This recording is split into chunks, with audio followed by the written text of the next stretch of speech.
Coming up on today's show, is the magic back? We discuss that and all the news of this week. This is Traveling with the Mouse.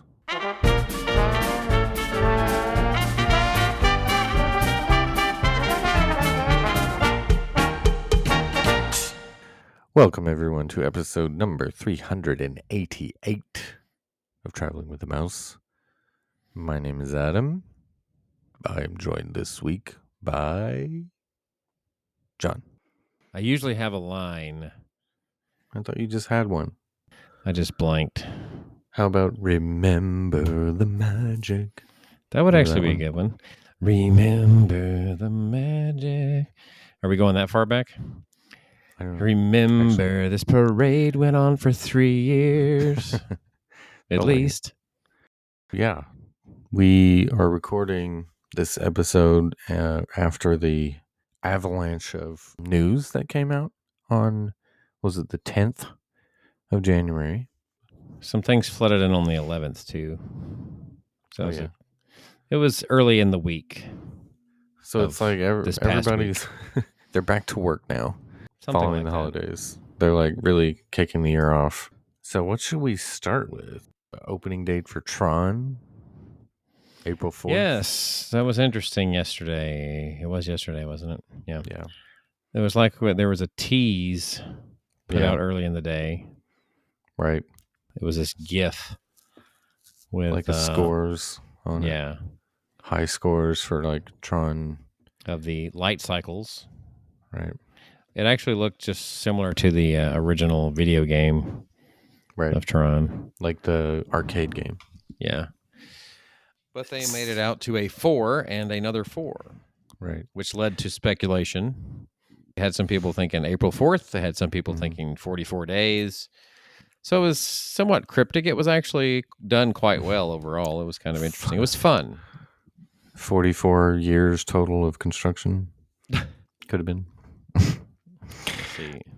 No, the first one had scores, like the high scores, and some people were like, oh, does this mean March 23rd? I saw that date thrown out. Everybody kept trying April, to...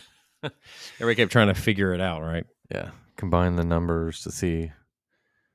Yeah. I think Disney was having a little fun with the fans. The community.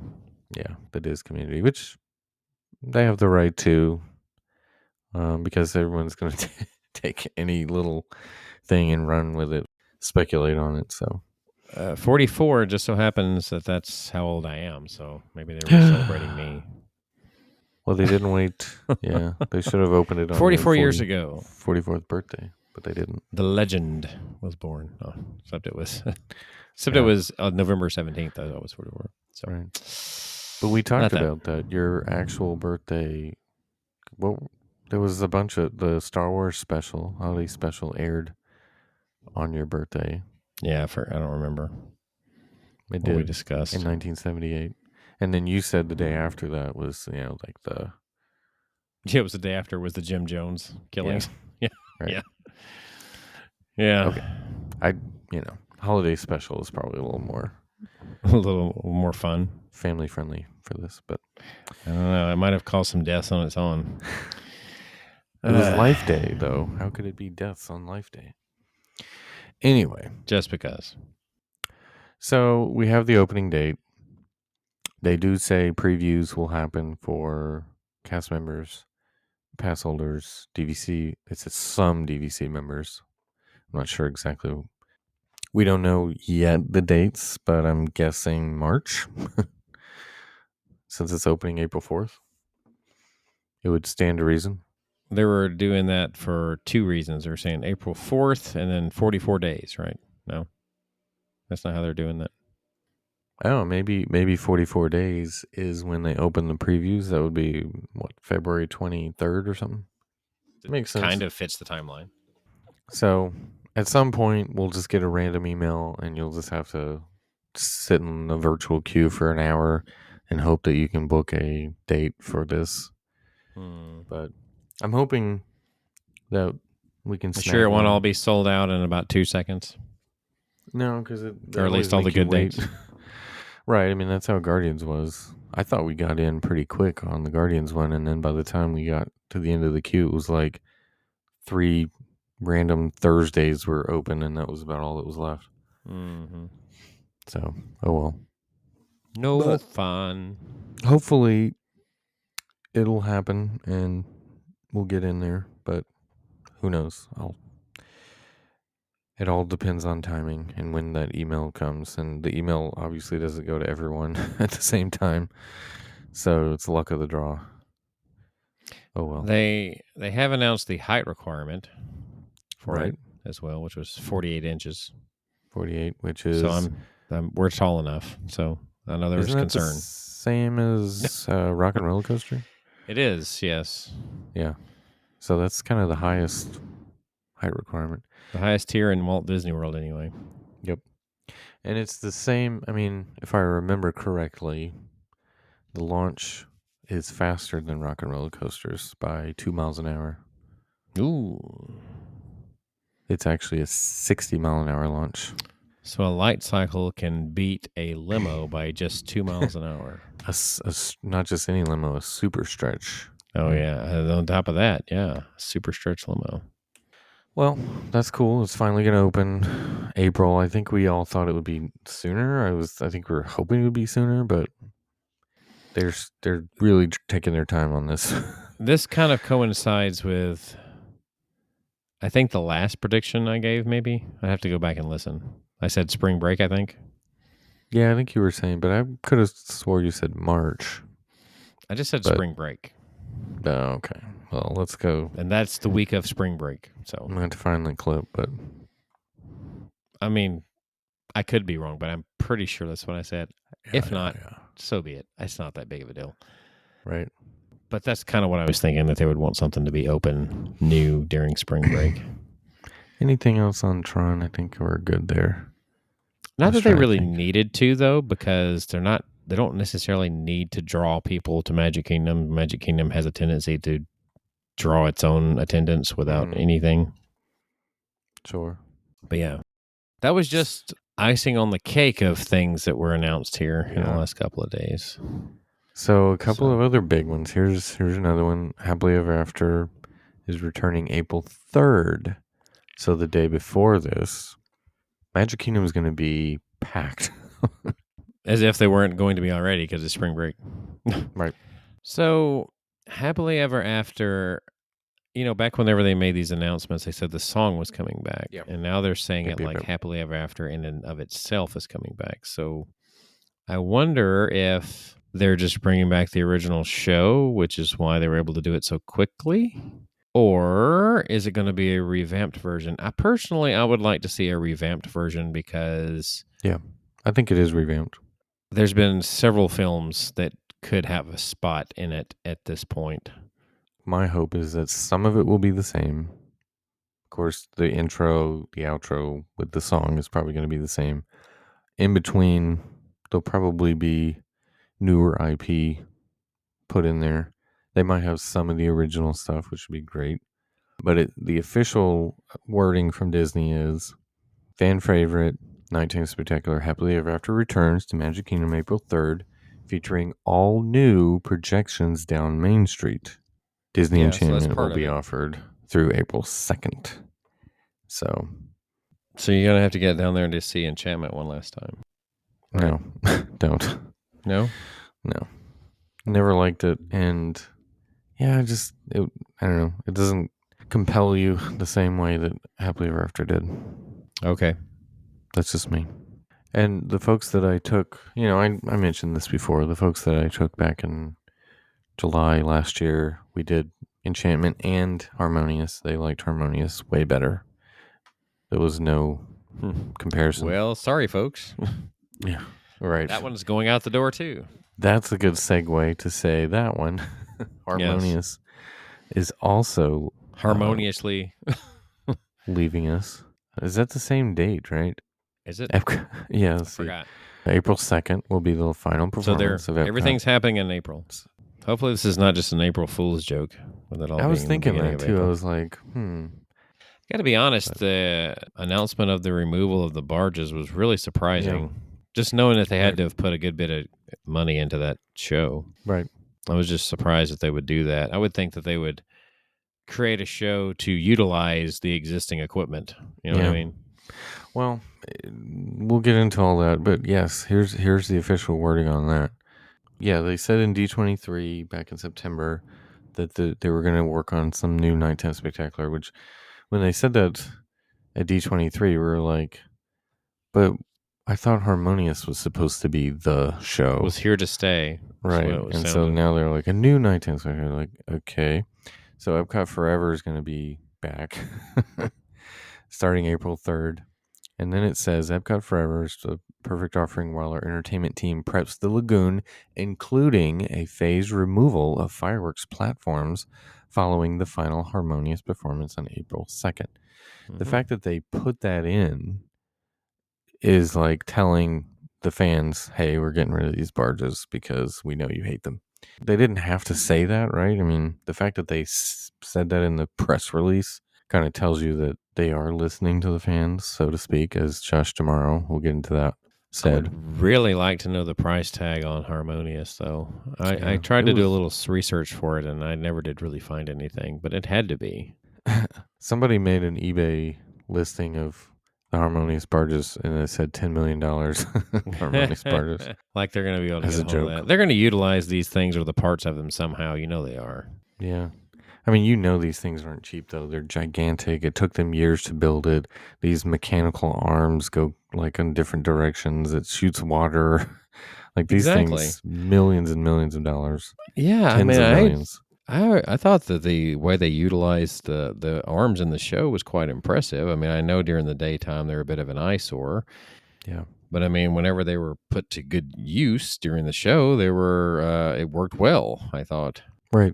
But that was the only time they were valuable. And to be honest, I kind of got over the barges. I was just like, they are what they are. And it doesn't mean that it doesn't look better without them. Of course it does. But does that mean that the friendship boats will actually have room to go back and forth again? Or did they ever stop? Or did they ever start them back? No, they were running last time I was there, the friendship boats, but they only run one side now for whatever reason. Morocco to Canada is the only side that I've ever seen running lately. Since COVID. So That's weird. Why. Yeah. And this was another Chapek. This was all Chapek from what, we've read about. Is Harmonious was his from start to finish. I will say, as far as the show itself goes, my only complaint was that it did something different than Epcot's ever done in the sense that it used a lot of IP, obviously, but the IP that was used actually fit. So, I mean, it kind of made sense. It was not a bad show. It was actually a good show. So if he's responsible for that, then he made a good show. Right. Yeah, the show itself is good, but the barges sitting there all day, every day, is a disaster. It looks awful. It's a shame they couldn't have found a better way to hide things, I guess. Or it couldn't be removable. Like it could have been driven out there, kind of like the globe. Someone said that the barges were originally supposed to be, they were going to build like this whole backstage area to house them, and they would do like they did illuminations and bring the globe out every night, move the bridge and bring the globe out every night. So somebody said that that's what originally was going to happen, but they did budget cuts and they just decided to permanently just leave it out there as a way to save money. Would that have been a ton of money to move those things every night? I mean, can you imagine how long it would take, though, to have that bridge open between China and the Germany area over there?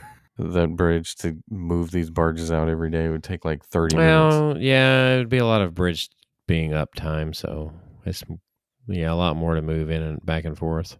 Right. Just doesn't make sense. Than just the fire barge.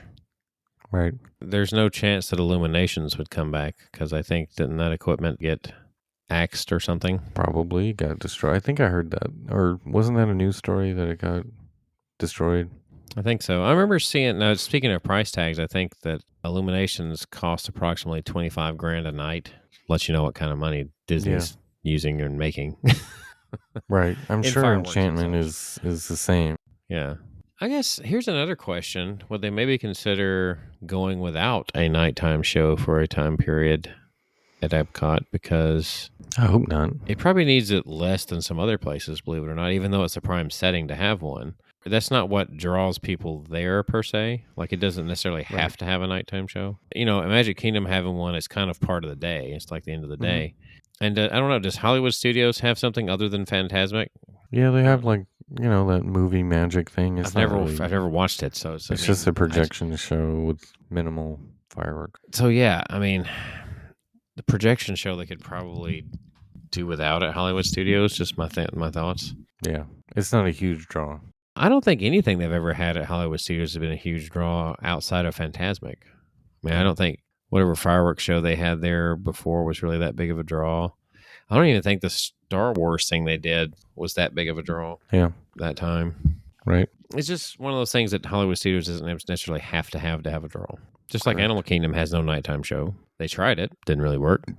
Yeah. I think they should probably leave that alone. They have this theater, though. They have all that seating. They should put something out there, but it should obviously be different than what they've used so far. And Kite Tales was a disaster. Yeah. I think what they should do with that area is, since they have all that seating, they should do some sort of daytime show, but I just don't know what. I don't know what you would put, what it would, be involved in it. Yeah. Right. Obviously, Kite Tales was not the answer. And gosh, what was the nighttime show called again? Rivers of Light? My wife liked that, but she was the only one I ever heard that actually liked that. The only person, period, you ever heard that liked it? She loved it. We saw it several times. The short time it was running, we saw it at least twice, maybe 3 times. Okay. She liked it. I was like, okay, it's fine, but it's fine. It's fine. Okay. Those are some big stories, but there's more. But wait, there's more. But wait. Yeah. There was 3 more announcements made. Let's just do them one at a time. One of them is that annual pass holders will no longer need to make park reservations for afternoon entry on most days, which it says excluding Magic Kingdom on Saturdays and Sundays. It says in the coming months, so there's not a specific date yet. Essentially, what this is saying is we're going to allow annual pass holders to go to the parks in the afternoon without a reservation, as long as it's in the afternoon and it's during the slower time of the year and slower days of the year at that. Because weekends. As long as it's not Magic Kingdom weekends, yeah. Well, I was going to say, you can go after 2 as long as you don't go on the weekend. Right. So I was thinking about that. I mean, this is good, but it's much less than we thought we were going to get. We thought we were going to hear, park hopping. That park hopping after 2 was going away? Or reservations are going away completely or something like that. This is a tiny, tiny baby step in that direction. I got to be honest. I think the reservation system in general has actually helped them during the busier times enough that all they're going to do is tweak that. It's never going to totally go away, unfortunately. Yeah. Well, I think it's going to stay around to a degree. They're forcing you as a guest, if you can't get into one, you're going to go to the other. So, whereas before, you would just show up anyway, right? If Magic Kingdom, right, it wouldn't be sold out because you would just go and it would be crowded. And then you'd park hop somewhere else. Well, this just forces you to start somewhere else if you can't get into Magic Kingdom or whatever. Right. So it's like, okay. They're trying to spread the crowds out. That's the idea. Yeah, I get that also the idea is to have an overall better experience because of the parks not being completely full. However, wait times are higher than ever. Yeah. So I don't think any of the changes that they have implemented has truly done anything to make the experience overall that much better. No, it didn't. Better for Disney still, maybe? Yeah. As far as, like I said, I feel like some of the changes made, they're not going to undo everything. Right. Obviously, they've decided to undo some pretty major things. It kind of starting to feel a little bit more like an Iger era with these announcements. Right. Yeah. This is actually starting in the direction that I wasn't even sure they were going to go there. I was especially shocked by the barges. Right. That was big. Just cost alone. Right. I think the biggest one that nobody saw coming was complimentary self-parking is returning for hotel guests. So if you're staying at a Disney Resort hotel, and that's effective immediately. What was particularly surprising about that one is that was something that started while Iger was still there. Right. We complained big time about Now, that one when it's first rolled out. I guess the question is that one of those things that Iger went along with that was actually a Chapek idea? Possibly. Or did you just feel like with potential recession on the horizon that this would be a better fit for the guests Right. to give them a little bit of relief for being loyal and what have Yeah. you? I think this was the smallest step they could take, like that would not hit their bottom line so hard. They're Mhm. like, okay, if we say, lowered the price of Genie Plus and, kept it low or eliminated, paying for it, that would be too much. They're making too much money with it. So this is a probably much cheaper thing for them to, it's not going to hit them as hard and it will make the guests happy. So, Yeah.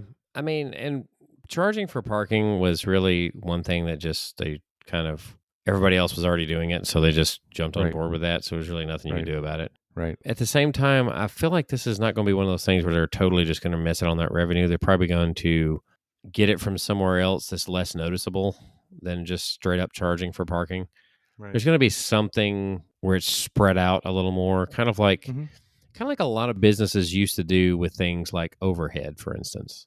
Mm-hmm. Like they would work a charge into their overall pricing for everyone, even though it was to help offset the cost of one type of customer. So let's just say when people first started taking credit cards or cards of any time, there's an interchange there between the person allowing the machine to be used there, as far as taking the payments, and then the financial institution that's supplying it, right? Mm-hmm. So, depending on which way you actually used it, credit or debit, the interchange was different. But at the same time, so it's costing you to do the transaction, whereas cash isn't. Back then, you would just set the price to where, okay, I'm going to cover this overhead to cash customers and card customers. And people started separating that. And I really don't understand why people got away from the overhead thing because most people don't even notice that. You get where I'm going? Mm-hmm. I don't understand why people decided to start separating the two to where they give people cash discounts in some cases. But Yeah, anyway, it helps so them. Disney's going to do something like that where it's not as noticeable, but they're still going to get it. I'm pretty sure it's just going to Yeah. be moved to a different area Right. instead of But just obvious parking fee. right. Yeah, it wasn't super high even compared to other places, truthfully. Well, I mean, it was on par with, say, like Swan Dolphin, or I'm trying to think of what else. The Hilton's charge for parking over there by Disney Springs. I've had a few places that look like they have a particularly low rate, but then they charge like $30 a night for parking, so it ends up kind of offsetting the low rate. Do you know what I mean? You said But Hilton. yeah, Do they always charge for parking? Because I'm trying to think. they did. Every time I parked there, they did. So yeah, the values were $15 a night, moderates were 20, and deluxe were 25. So they're So pretty much on par. if you're that saves you $100 if you're staying 4 nights at a deluxe. Overall, they're not missing a whole lot. The fact that there were discounts like there were that were just recently announced. Yeah, 30% for Florida residents this spring and summer, 30% for pass holders. That's more than they've done in the last several years. 30 is they usually do up to 25, Mm-hmm. so that's pretty good. I mean, And the availability looks to be better on these particular discounts at the moment. That yeah, could just be because of stock, but it also could be because they're allowing more of them to be available. yeah, Disney has pretty much always had the freedom of what they want right, to make available for a discount and what they don't. right, But they seem to have put a pretty good bit of inventory out there for the summer one, especially. yeah, So yeah. at least for now, So far, so good. yeah. The last of those three, the big three that they announced on the 10th, was that PhotoPass downloads are going to be included with Genie Plus service. So if it says attraction photos, I should say. Mm-hmm. So if you go, I think they mentioned, Space Mountain, Slinky Dog Test Track, Expedition Everest, and more. This Haunted Mansion, which makes, this should have happened from day one as well, because if you're paying, for Genie Plus and you're using it for these rides and such, you should you should get it. I mean, that's Mhm. so. This one wasn't a big deal to me, but I honestly was hoping it would have been little step further and said, photo pass is included with the annual pass again, Right. with the in credit pass at least or something, the highest tier or whatever. But anyway, it's still a baby step. You know what else? With all these discounts that you can get, if you use, say, a credit card that gives you Mhm. cash back, Mhm. then that would even be another discount, right? Yeah, that was something else that I saw today. Speaking of that Well, you totally just missed my lead in there. cashback. The green light spot. Oh, sorry. I was like, you just totally missed that one. I was like, I could see it in your eyes. Yes, because I was looking when you said that, though, it made me think of the Disney Visa because they released something today about a Well, you can get 5% right now if 5% on groceries, internet or gas, something or and something else. internet stuff.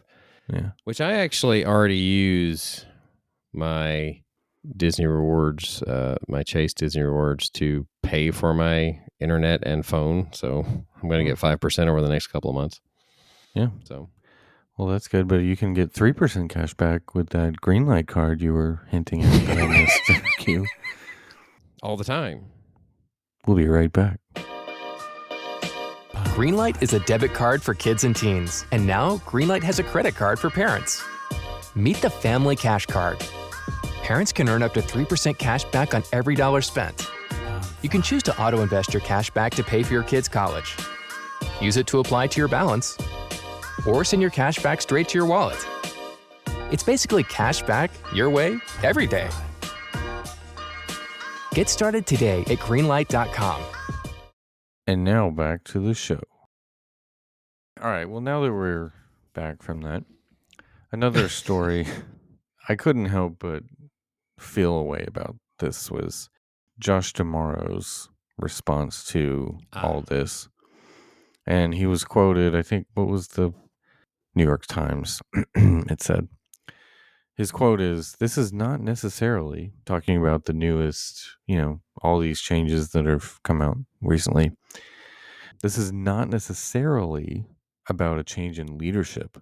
I have a lot of face to face conversations with guests when I'm walking in the parks, and I read a lot of their comments online. If you move a tree, if you change a procedure, if you start asking for reservations, that was an interesting one. That's a big deal to our guests. They care. They really, really care.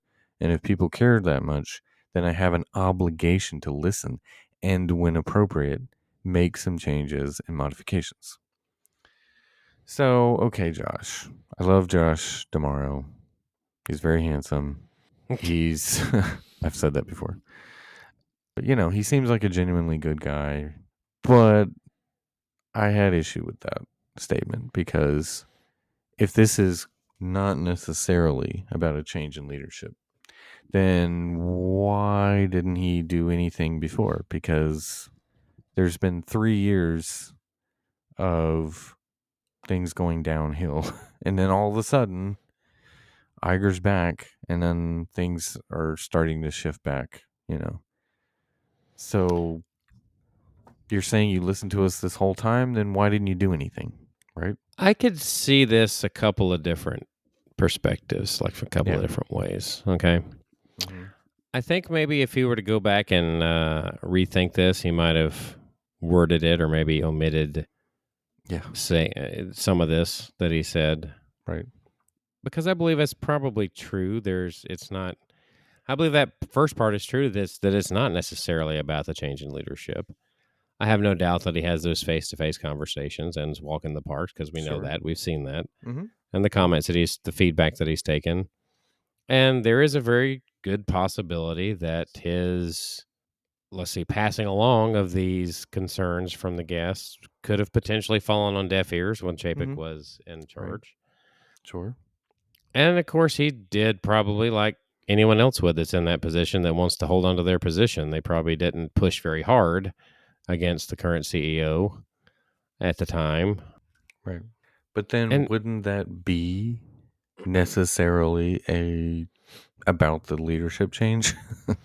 Like it would ultimately, yes, because Right, the leadership like- change allowed him to to do allow those it. things to eventually come to fruition, right? Right. It's just So, I like mean, in a way, he's kind of taking credit for something that he couldn't do anything about. right, You could see that part of it too. right. I'm like whatever, because I'm just like Josh. If you're saying that this isn't about leadership change, then Well, I have no idea that he heard all these things that we're talking about whenever, but that but had he to do, couldn't do again, anything. it had to do with the result of leadership change. It had to do with leadership change Right. to Chapek, and then it has to do with leadership change from Chapek. Right. But it's like this is about Iger then, because Iger is the one approving all this, right? Right. I mean, or he's giving Josh the, the free reign to say, okay, do what you think you need to do to make the guest experience better or make them make guests happy again. And like I just said a moment ago, I have no doubt that there are a lot of things that Chapek put into play that Iger approved when Iger was there before. Right. Just like he's, Josh is in this position now that he'll listen to what Josh has to say. I mean, Yeah. ultimately the CEO can stop or give the green light to something all the time. And, this is another thing, Bob making this change, excuse me, I shouldn't say Bob, I should say Iger, because we had two Bobs. Iger coming in and then this sort of thing happening, even if it's not necessarily his doing or idea, he's still, the timing makes him look good once again. So, I mean, I could still, like I said, I can kind of see this both ways. Yeah.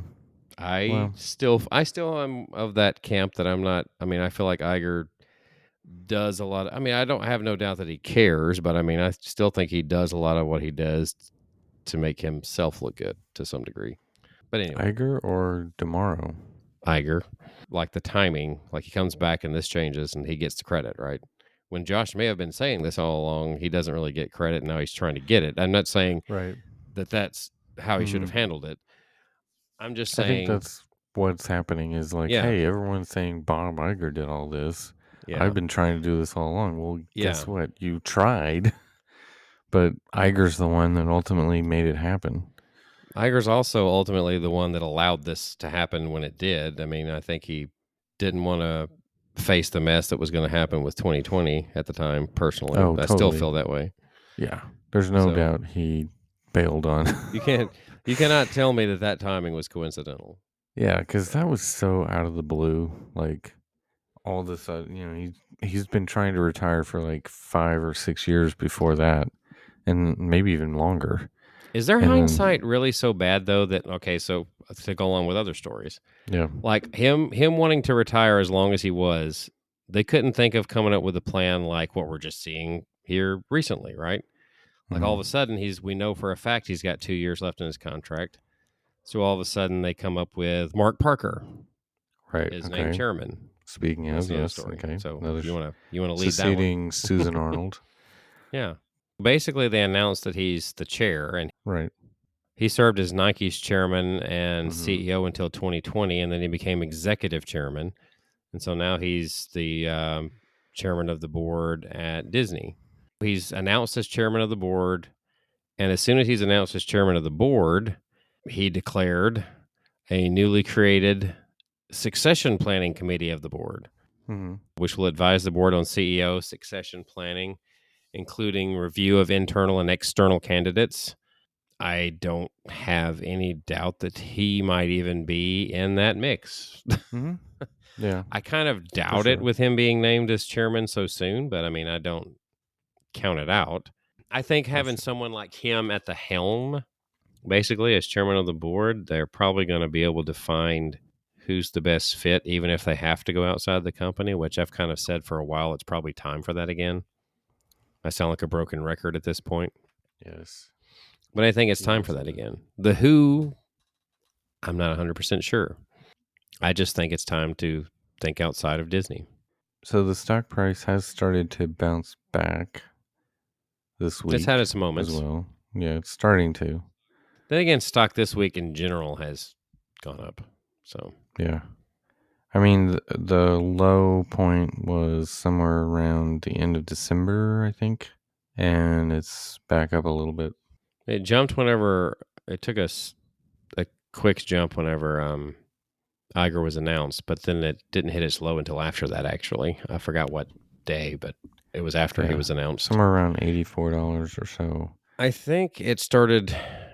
I think investors were kind of in a wait and see mode, and when nothing happened, it just went flat. Like the stock went flat. The stock price is flat. So we'll keep an eye on that. Yeah, I'm not convinced they're a buy just yet. But they're still a don't buy for you, a don't buy company. Well, if you recall, I said I was bullish on them when 2020 happened just because of all they had going. And it turned out to be true. I mean, it did go up a good bit during all that. Now, of course, it hit its peak and then it just totally bottomed out because everybody was dissatisfied with what was going on. And like right now, I don't know. I feel like if I were looking at Disney, I would want to see something a little more substantial or get wind of something a little more substantial to make me want to invest in them again. Mm-hmm. Or to buy more if I still had them. Yeah. I guess I should say I don't see a long-term plan just yet, especially I think once they pick a successor, that will definitely help, especially if it's somebody that people think can actually do the job.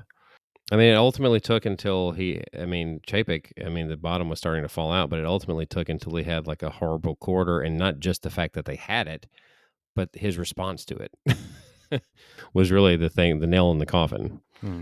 So I wanted to shift gears to this Reedy Creek Improvement District story that came out as we're recording this. Oh, one just came out? Yeah, Touring Plans posted this one today. Okay. So I guess Lynn Testa has some insights, or maybe this came from Jim Hill. I don't know, but Touring Plans posted this today. It says potentially big news from Reedy Creek planning meeting. So, there's still potential that in June they'll be turned over to the state or whatever. But this is sort of like a long-term plan that they released for, I think, through 2032. So like a 10-year plan. And they're talking about more hotels, so land use that would fall under Reedy Creek Improvement District, right? So potential, it's kind of like what Disneyland did, right? With this whole, what could they do with the land they have, kind of potential stuff that could happen. So, of course, they said more hotels. They said 2 additional minor parks and 1 major theme park addition could happen. So they're saying the land use approval resolution for 1 additional theme park and 2 additional minor parks comply with Reedy Creek's 2032 comprehensive long-term plan, which was adopted in 2010, and then there was revisions in 2020, and now this year they've updated that up to 2032. It's not official, but I guess they're just saying they're carving out potential space for 2 additional small parks. I don't know what that means. Whatever that minor means, parks, yeah. And 1 major theme park. Okay, so this just sounds like they're still going through with their plans like normal. Yeah, even though it might have to be tweaked. I mean, what does the story indicate as far? What does it have to do with as far as whether or not Reedy Creek will still have, what do we say, jurisdiction? Yeah, it doesn't. It just means they're going to have the plan still in place, right? But it could change still. They could also maybe use this as a way of saying, this is going to be very expensive for the state. So maybe you guys shouldn't have this. Maybe it's trying to make a case to say, if we build another major theme park, more hotels, 2 more minor parks, whatever that means, it's going to cost you guys a whole lot more money and all this stuff. So, well, here's the other thing. You say cost him a whole lot more money. It doesn't have to allow Disney to build if they have jurisdiction, though. Yeah, I wonder. Good point. I don't know. So that has nothing. It's not going to cost anybody anything if they don't want it to. Could just be denied. Okay. You see what I mean? So I see. Here's part of what Lynn mentioned here is this: why do this now? And it says is better to get approved by this board now than potentially have to work with a state-run board down the road. So I think that's why they're doing it, is have this already in place well before any state thing would take over. And of course they would approve any of this probably, but as you said. So, yeah. Makes sense. And it's also one of those things where, how did that work out in California? Well, not well. So, not well at all. So we'll see, but it sounds like, okay, that's why they're doing this, is laying some groundwork to, make sure they can still expand if they want to in the future. Within the next 10 years, though. So that's interesting. I don't know. Maybe we'll get a fifth there's game. No way. Yeah, there's no way they're going to be able to do all that in 10 years. I mean, look at the last 10 years. Yeah. What have we gotten? They started building one now. What have we gotten? They struggled to get 2 fully functional lands in one park in that time frame.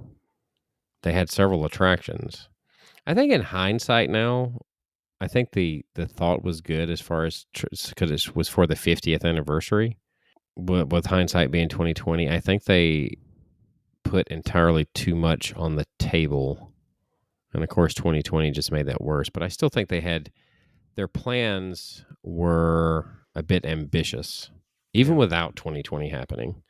I mean, obviously that affected it to some degree, or significant degree. I'm not going to just say some degree, but I feel like the real problem was they're a little bit too ambitious with how many things they wanted to have new for 1 year.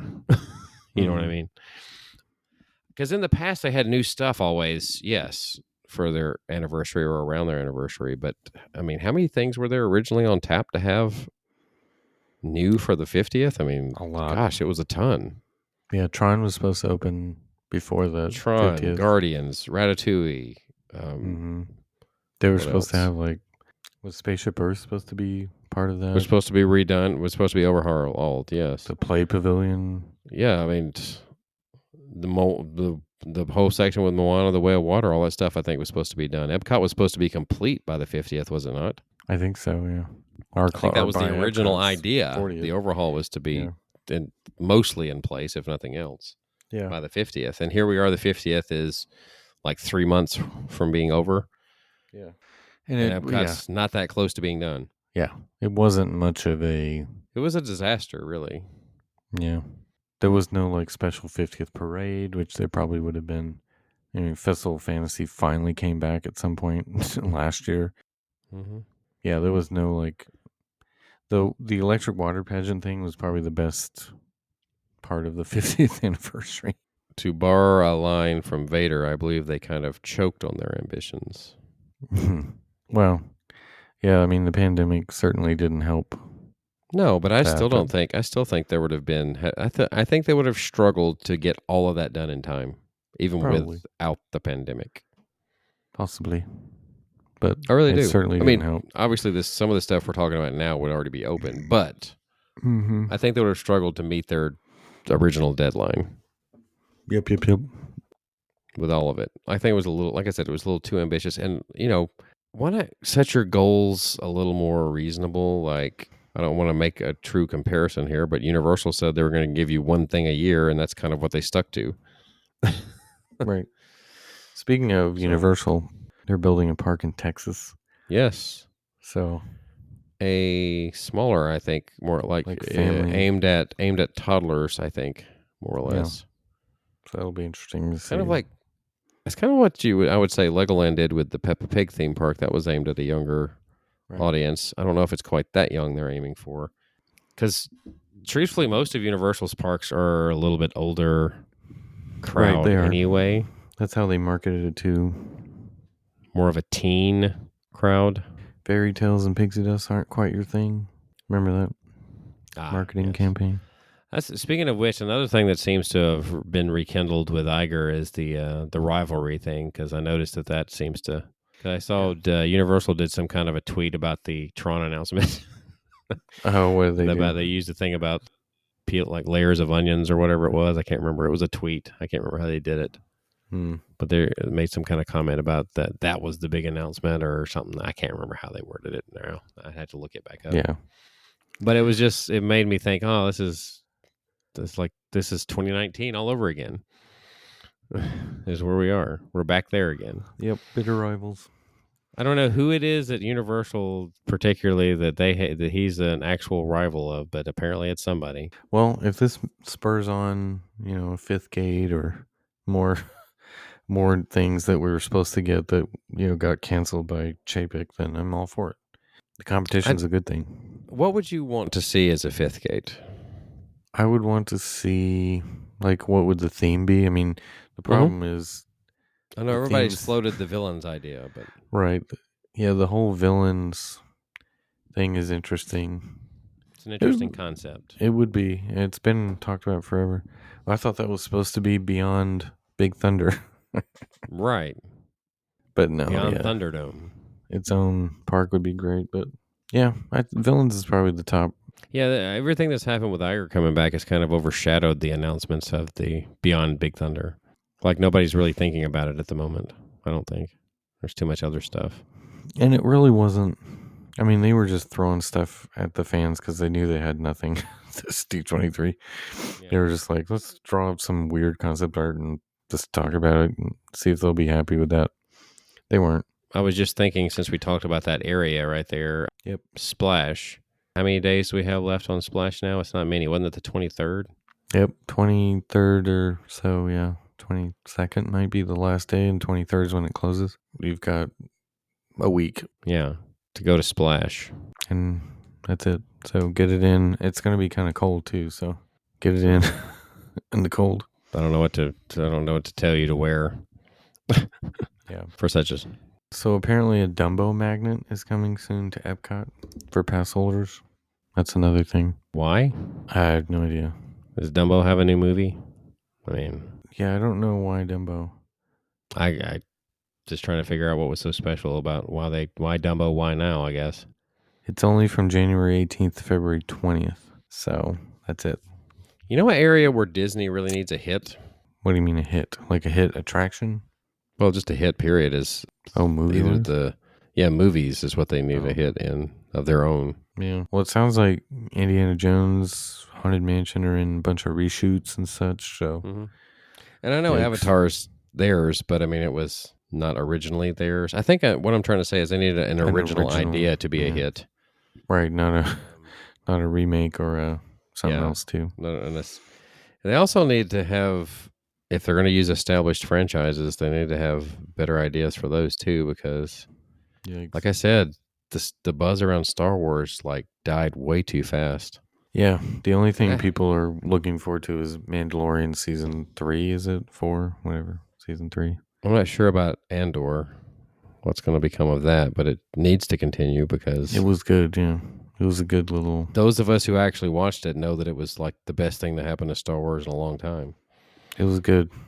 Yeah. The most realistic thing to happen in Star Wars in a long time. Yeah. So. Yeah, the Obi-Wan thing was good, but it wasn't like, I have to watch that again or anything. It was good, but wasn't anything too amazing. And I think, I don't know, the gap between seasons for Mando might hurt it. I mean, I just keep thinking back to series that took too long to produce. Yeah.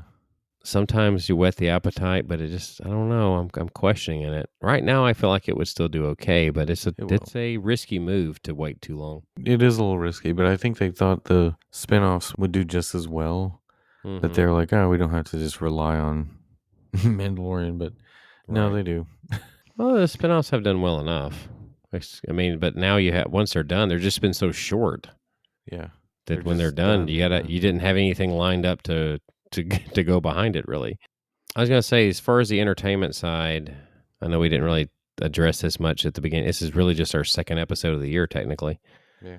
It's believed that Disney at some point this year is likely to sell off ESPN to somebody. Mm-hmm. I don't know what that means as far as people that had the streaming package. That would probably still be included for a little while longer. Yeah. But I think that they're going to sell ESPN before the year is out. Wouldn't surprise me, because apparently it's been hemorrhaging money for years. So There's a spot for ESPN. Don't get me wrong. Yeah, there should be. I don't really know who would buy it right off the top of my head now. I'm sure there would probably be someone who focuses like a sports conglomerate, I guess, that would probably purchase it and it would be valuable to them. But Disney, I think there was a time period when that was a good brand for them. Yeah. Speaking of, Iger was at the national championship game, the one because it was in LA, I assume. But it was also on ESPN, so maybe that's one reason why. But he was there. And I don't think that was going to help the ratings. no.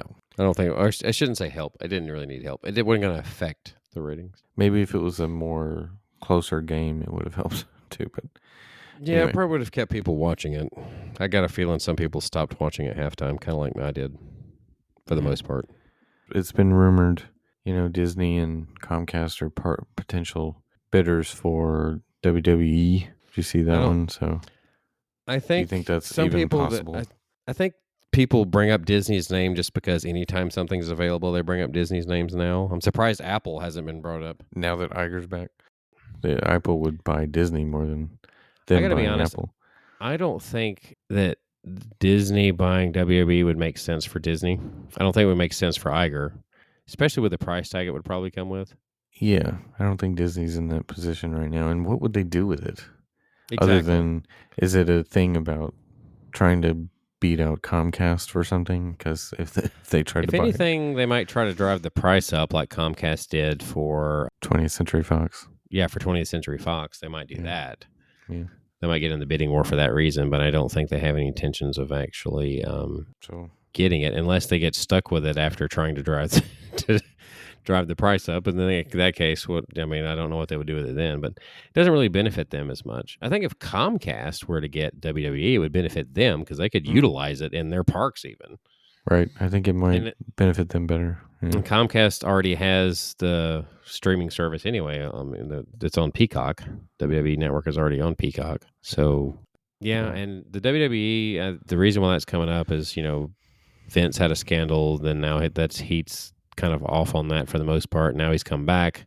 The speculation is that he's only come back to sell, is the speculation. And of course, I have no doubt that it'll be to whoever the buyer of his choice is. Earlier today, it was falsely put out that he had sold to a Saudi-backed company, which turned out not to be true for the time being. But I feel like if there's somebody that's a major media conglomerate that is going to do it, it's more likely to be Comcast. Just because they already have the connection with them, I think they could benefit from it more. It makes sense. I don't know. It would surprise me with Disney because, again, I don't know what they would do with it.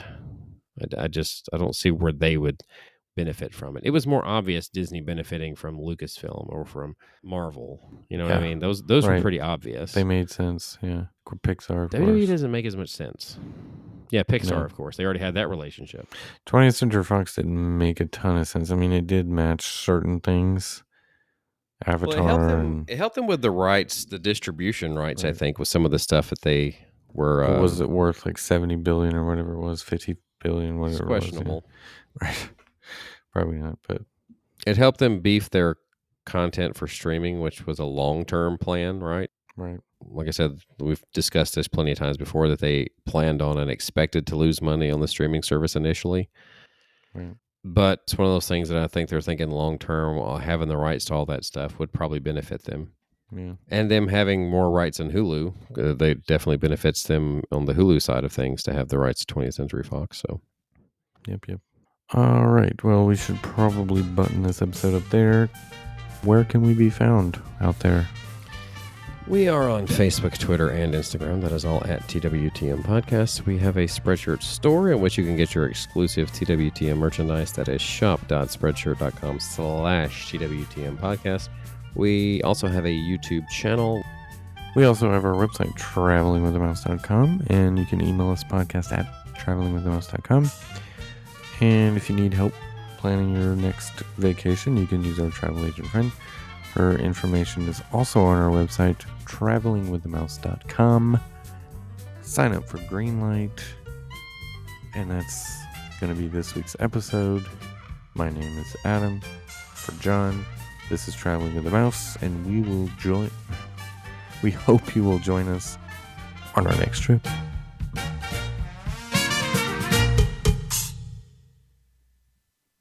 He's like, we will join you on your next trip. We're just going to pop up in your back seat. Yeah, Like, hi.